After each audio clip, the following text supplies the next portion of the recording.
नमस्कार, ये आकाशवाणी है। अभी आप सानू शर्मा से समाचार सुनेंगे।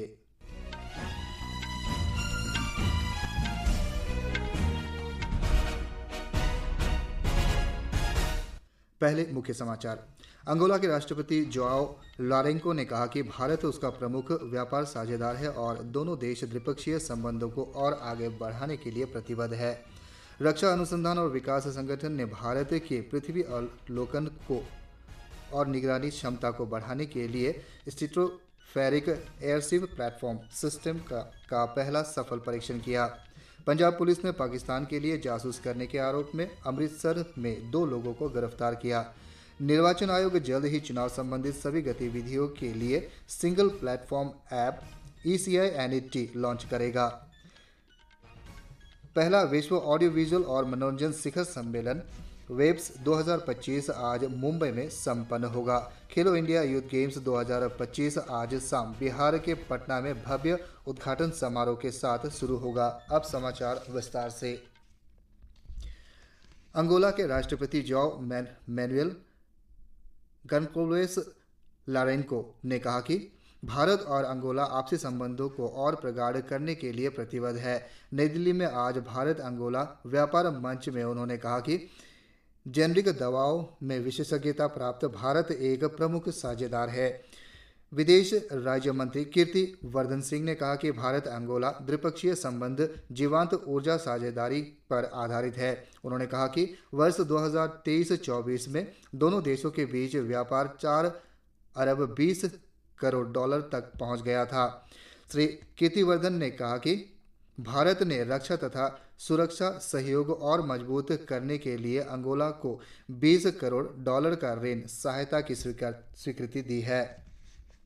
इससे पहले राष्ट्रपति द्रौपदी मुर्मू ने कहा कि भारत सभी अफ्रीकी देशों के साथ परस्पर लाभकारी और अस्थायी साझेदारी के लिए प्रतिबद्ध है।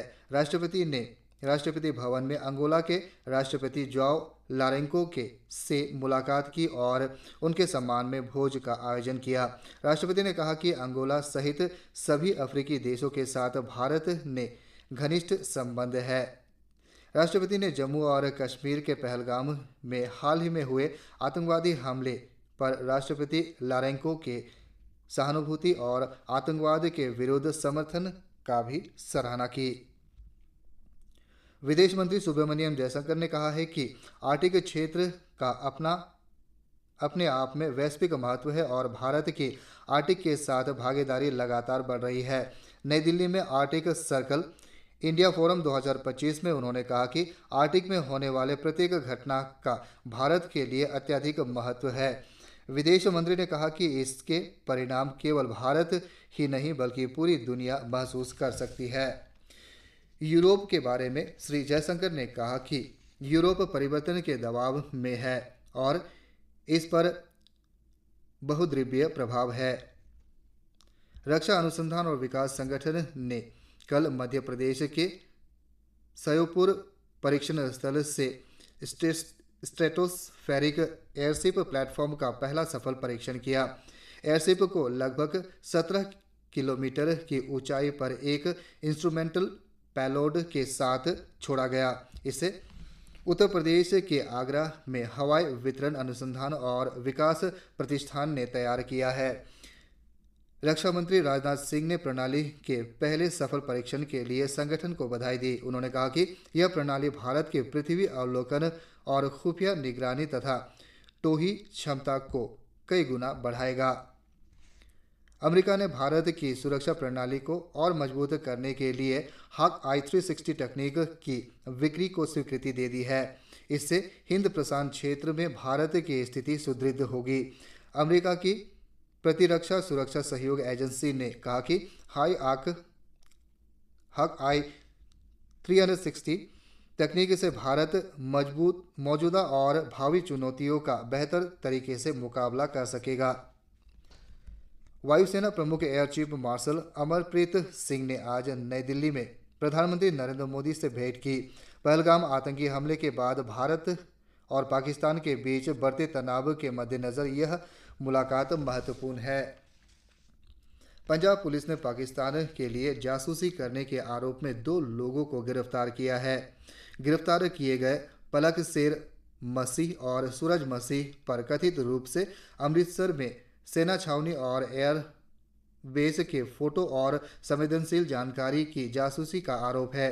आरंभिक जांच में उनका संबंध पाकिस्तानी जासूसों से होने का पता चला है। मुंबई में चल रहे world audio visual entertainment summit web 2025 आज संपन्न हो रहा है। अंतिम दिन फिल्म निर्माण पर कुछ सत्र होंगे और सांस्कृतिक कार्यक्रम भी होगी। 4 दिन के इस सम्मेलन का उद्घाटन प्रधानमंत्री नरेंद्र मोदी ने बृहस्पतिवार को किया था। Connecting creates connecting countries tagline वाला यह शिखर सम्मेलन भारत को मीडिया, मनोरंजन और डिजिटल नवाचार के लिए वैश्विक केंद्र के रूप में स्थापित करने का एक प्रयास था। आयोजन में 90 से अधिक देशों के 10,000 से अधिक प्रतिनिधि शामिल हुए। निर्वाचन आयोग एक सिंगल प्लेटफॉर्म ऐप ECI-NET की शुरुआत करेगा जो चुनाव संबंधित सभी सेवाओं को एक जगह पर उपलब्ध कराएगा। यह ऐप निर्वाचन आयोग की मौजूदा 40 से अधिक मोबाइल और वेब एप्लीकेशन को एक साथ लाएगा। यह मतदाताओं, चुनाव अधिकारियों, राजनीतिक दलों और अन्य हितधारकों के लिए एक नया डिजिटल इंटरफेस होगा। इससे उपयोगकर्ता को ढेर सारी ऐप डाउनलोड करने से राहत मिलेगी।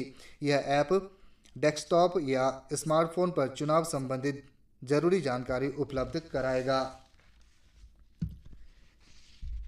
देश भर में आज मेडिकल प्रवेश परीक्षा नीट UG आयोजित की जा रही है। यह परीक्षा देश में 5,000 से ज़्यादा केंद्रों पर और विदेश में 13 शहरों में आयोजित हो रही है। परीक्षा दोपहर 2 बजे से शुरू हो गया है जो शाम 5 बजे तक चलेगा। राष्ट्रीय परीक्षा एजेंसी NTA के अनुसार परीक्षा के लिए 22 लाख से अधिक विद्यार्थियों ने पंजीकरण कराया है। कृषि मंत्री शिवराज सिंह चौहान ने आज नई दिल्ली में भारतीय कृषि अनुसंधान परिषद द्वारा विकसित भारत की पहली 2 जीनोम संपादित चावल किस्मों को जारी किया। कृषि मंत्री ने कहा कि आज का दिन भारत के लिए ऐतिहासिक है। उन्होंने कहा कि इन 2 किस्मों से उत्पादन लागत में कमी आएगी और देश में चावल की पैदावार बढ़ेगी। उपराष्ट्रपति जगदीप धनखड़ आज मध्य प्रदेश के ग्वालियर जाएंगे। श्री धनखड़ आज शाम राजमाता विजया राजे सिंधिया कृषि विश्वविद्यालय में प्रोफेसर और विद्यार्थियों के लिए एक संवाद कार्यक्रम में भाग लेंगे। उपराष्ट्रपति शहर में स्थानीय कार्यक्रम में भी हिस्सा लेंगे।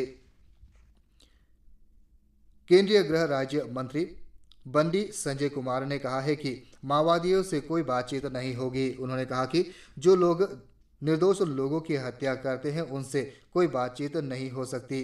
तेलंगाना के करीमनगर जिले में एक कार्यक्रम में गृह राज्य मंत्री ने कहा कि जब तक माओवादी हथियार नहीं डालेंगे तब तक उनसे कोई बातचीत नहीं होगी। उत्तराखंड के चमोली जिले में बद्रीनाथ धाम के कपाट आज सुबह 6 बजे पारंपरिक पूजा अर्चना के साथ खोल दिया गया है।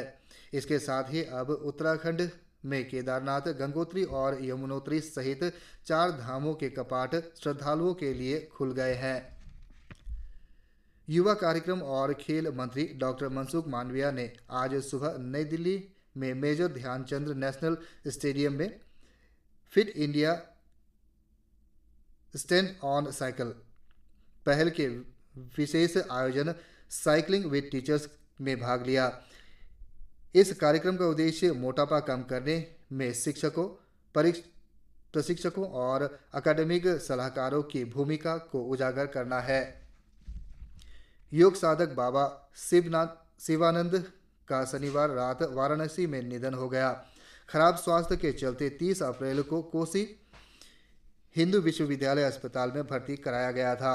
प्रधानमंत्री नरेंद्र मोदी ने बाबा शिवानंद के निधन पर दुख व्यक्त किया है। सोशल मीडिया पोस्ट में प्रधानमंत्री ने दुख व्यक्त करते हुए कहा कि योग और साधना को समर्पित योग साधक शिवानंद बाबा का जीवन देश की हर पीढ़ी को प्रेरित करता रहेगा।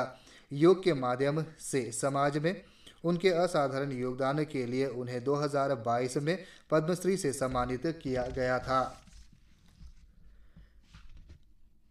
18 वर्ष से कम आयु वर्ग के खिलाड़ियों के लिए मेगा खेल आयोजन खेलो इंडिया यूथ गेम्स 2025 आज शाम बिहार के पटना में रंगारंग और भव्य समारोह के साथ शुरू होगा। मुख्यमंत्री नीतीश कुमार और केंद्रीय खेल मंत्री मनसुख मांडविया इसका उद्घाटन करेंगे। आईपीएल क्रिकेट में आज कोलकाता नाइट राइडर्स का मुकाबला राजस्थान रॉयल्स से होगा। एक अन्य मैच में पंजाब किंग्स का सामना लखनऊ सुपर जायंट्स से होगा। इसी के साथ यह समाचार बुलेटिन समाप्त हुआ। नमस्कार।